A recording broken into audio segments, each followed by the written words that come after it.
Garden রিচে বেআইনি বহুতল ভেঙে 10 জনের মৃত্যুর পর যখন স্থানীয় কাউন্সিলরকে কার্যত ক্লিনচিট দিয়ে পুরো ইঞ্জিনিয়ারদের ঘাড়ে দায় ঠেলার কৌশল নেন মেয়র ফিরহাদ হাকিম, তখন বিস্ফোরক মন্তব্য করেছিলেন কলকাতা পুরসভারই ডেপুটি মেয়র অতীন ঘোষ।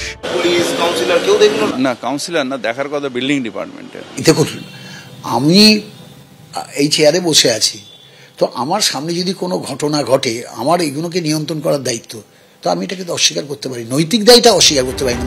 বুধবার তাৎপর্যপূর্ণভাবে কলকাতা পুরসভার ডেপুটি মেয়র অতীন ঘোষের পাশে দাঁড়ান কুণাল ঘোষ।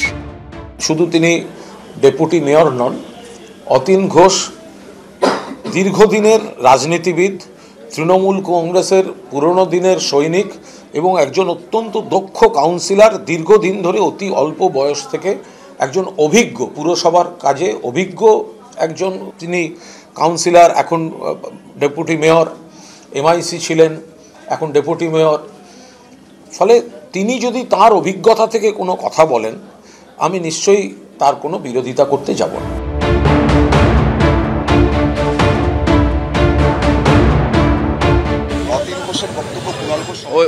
ওই যে যা করুক, এটা নিয়ে এখন আমি আর কিছু বলবো না। মেন হচ্ছে এখানে দাঁড়িয়ে থেকে মানুষের পাশে, সেদিন রাত্রির থেকে আমি ছিলাম, আর মানুষের পাশে থাকতে হবে, এটাই মূল কাজ। এদিকে কলকাতার মেয়র ডেপুটি মেয়র বিতর্ক নয়, বেআইনি নির্মাণ নিয়ে বিধাননগরের মেয়র কৃষ্ণা চক্রবর্তীকে কার্যত কাঠগড়ায় তুলেছেন খোদ বিধাননগর পুরসভার চেয়ারম্যান সব্যসাচী দত্ত। বেআইনি নির্মাণের কারণ হচ্ছে অসৎভাবে উপার্জন করা। কর্পোরেশন চাইলে কঠোর হাতে দমন করতে পারে। নীরবতার কি কারণ, অসৎ উদ্দেশ্য? মাননীয় মেয়রকে জিজ্ঞেস করুন। সব মিলিয়ে বেআইনি নির্মাণ নিয়ে এখন তৃণমূলের অন্তরে তৈরি হচ্ছে অস্বস্তি।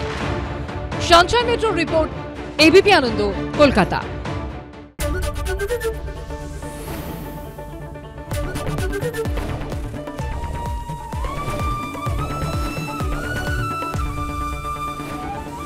এবিপি আনন্দ, এগিয়ে থাকে, এগিয়ে রাখে। বাংলা ঝামেলা চায় না, বাংলা খবর চায়। বাংলা খবর, বাংলার খবর।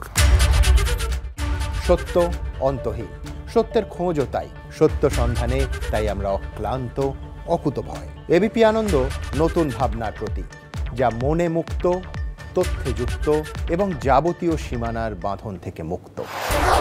সীমা না শব্দটির মধ্যে লুকিয়ে আছে মানা শব্দটি, যেন চোখ রাঙানি এক অদৃশ্য বেড়াজাল, যা আটকে রাখে আমাদের এক ছোট্ট গণ্ডির মধ্যে।